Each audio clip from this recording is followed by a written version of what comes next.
Hello everyone, Brenda here from Cross-Eyed Cricket Creations. I'd like to share a design team project that I completed. This was for Country Craft Creations in Hooper. And the materials that were used this time was the October Afternoon Public Library Collection. Obviously, with the name Public Library Collection, you can tell that it was geared mainly to library books, reading. So I thought it would be a cool thing to make something for my granddaughter. She is an avid reader. She's 7 years old, loves to read. This is her in the picture. That's Olivia. And of course we call her Liv, so hence the name on the side. At any rate, she doesn't know she's getting this, but I know she'll be excited because she too is a scrapper. So let me just go over what we did. This is a reverse canvas shadow box. And let me just move some of these books out of the way. And I'll show you how we did this. Okay, first of all, I got an 8x8 canvas. I got this at Michael's, very inexpensive. And instead of using the canvas side to paint on, of course, I flipped it over and used it as a shadow box because it has the inside gap, as you can see, that's automatically framed. I did use the October Afternoon Public Library Collection for all the papers, and as a matter of fact, all these cutouts were within that collection as well. And there was a lot to use, a lot to choose from. You know me, I have always got to have some kind of a booklet or waterfall or something. I can't help myself. I just love to add that. So inside here, I did put a little booklet, and this comes out. And as you can see, it says, check it out. And inside, it says this book belongs to Olivia. And I made a little booklet where she could write in it, whatever she chooses, if it may be her favorite books or just some notes or boys keep out, whatever. But I thought this was a cute addition. And this just slides right back inside. So it's kind of like a hidden little part for it too, which you know how little girls are.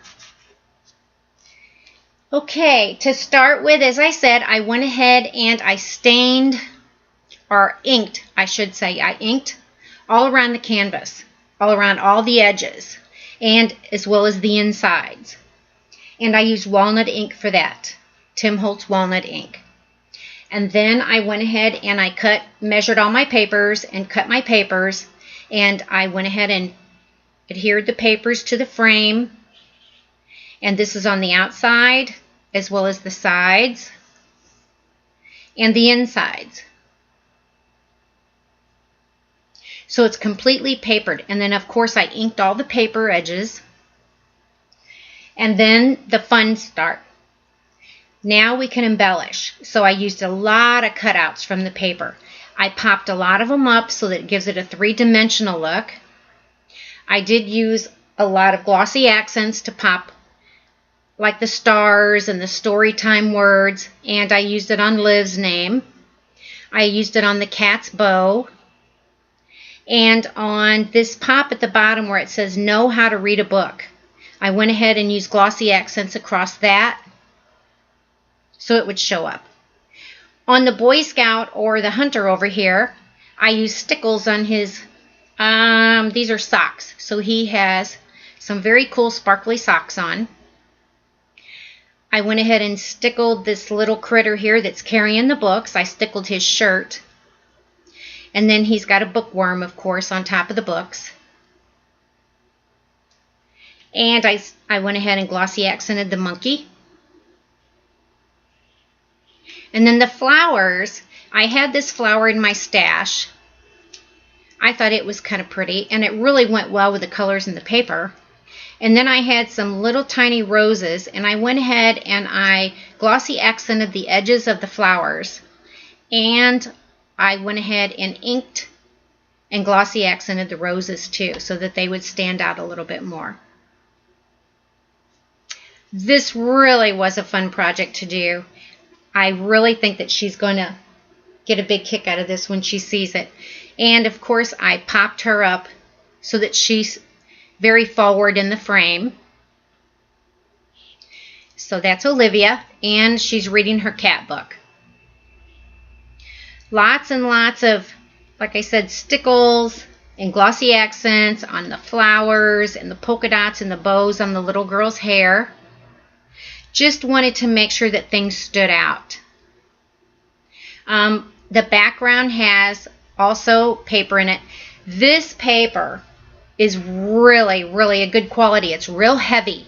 So I tell you, when I cut the paper to put in the back of this, that was probably the hardest part because I didn't want to crease the paper. So I'll tell you what, that took me a while to get that in there without having it wad up or have big creases in it.